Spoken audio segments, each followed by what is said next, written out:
ইসরায়েলের সাথে ইরানের যে যুদ্ধ চলছে তার উপর নজর রাখছে বাংলাদেশ।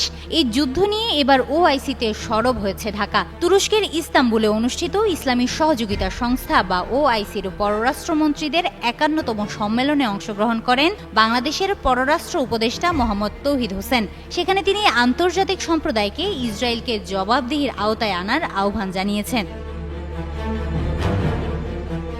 শনিবার রাতে পররাষ্ট্র মন্ত্রণালয়ের পাঠানো এক সংবাদ বিজ্ঞপ্তিতে এ তথ্য জানানো হয়। পররাষ্ট্র উপদেষ্টা তার বক্তব্যে সম্প্রতি ইরানের বিরুদ্ধে ইসরায়েলের বেআইনি ও আগ্রাসী সামরিক হামলার তীব্র নিন্দা জানান। তিনি এই হামলাকে আন্তর্জাতিক আইন, জাতিসংঘ সনদ ও ইরানের সার্বভৌমত্বের মারাত্মক লঙ্ঘন হিসেবে অভিহিত করেন। তিনি বলেন, ইসরায়েলের এই বেপরোয়া কার্যক্রম আঞ্চলিক অস্থিরতা সৃষ্টি করছে এবং বৈশ্বিক শান্তি ও নিরাপত্তার জন্য হুমকি হয়ে দাঁড়িয়েছে। তিনি অবিলম্বে উস্কানিমূলক তৎপরতা বন্ধ এবং কূটনীতি ও আন্তর্জাতিক আইনের প্রতি শ্রদ্ধা রেখে শান্তিপূর্ণ সমাধানের লক্ষ্যে সম্মিলিত প্রয়াস গ্রহণের উপর গুরুত্ব আরোপ করেন।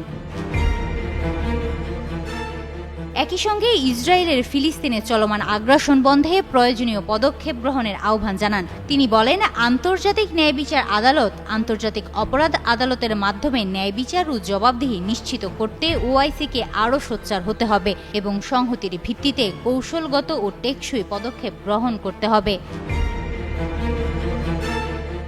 হিমাতুল জান্নাত, যুগান্তর নিউজ।